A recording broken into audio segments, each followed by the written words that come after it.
32 hores per fer 100 quilòmetres d'Olot a Sant Feliu de Guíxols. A molts us sonarà això, i és que és la Trailwalker. De fet, aquesta prova solidària arriba aquest cap de setmana a Girona. Si en voleu saber més, podeu fer dues coses, o més d'una. Podeu veure el reportatge següent, podeu anar a viure la Trailwalker, ja sigui participant o ajudant en tot allò que calgui, o també podeu anar a la seva pàgina web, on descobrireu molts consells per entrenar tant físicament com psicològicament. Vosaltres trieu.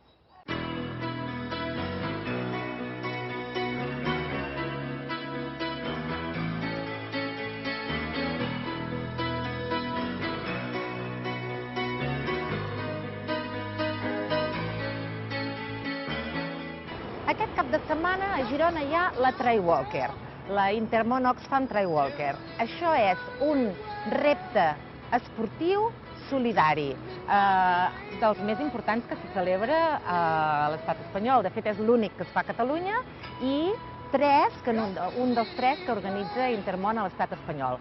És una cursa de 100 quilòmetres que va des d'Olot fins a Sant Feliu de Guíxols per les vies verdes de Girona.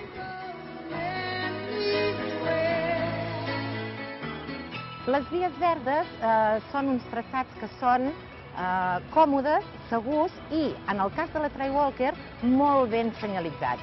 I això és un avantatge.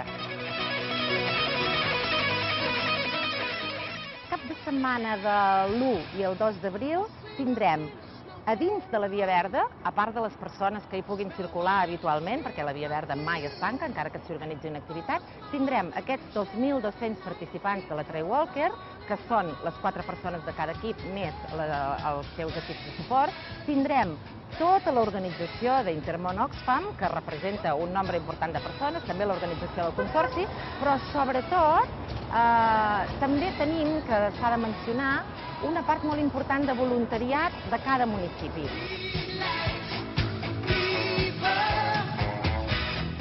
Participar de la Intermón Oxfam Trailwalker té per als equips dos reptes.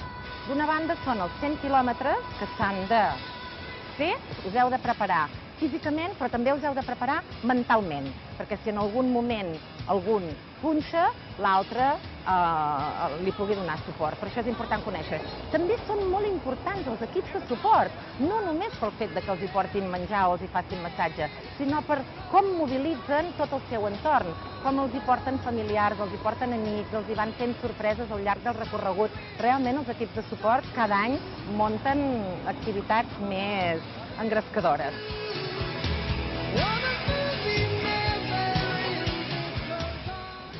Però hi ha una altra part, hi ha un altre repte molt important, que jo penso que és el primer repte amb el que es troba un equip quan pensen apuntar-se a la Trailwalker.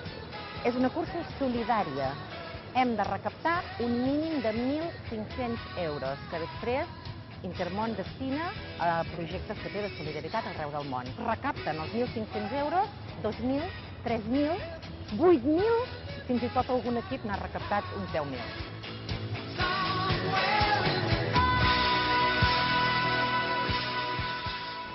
Si viure-ho com a membre d'un equip diuen que és una de les activitats més importants que pots fer al llarg de la teva vida, viure-ho com a públic és molt emocionant també. Realment la Trailwalker genera un ambient i unes endorfines i un bon rotllo, que en diguem popularment, que s'encomana.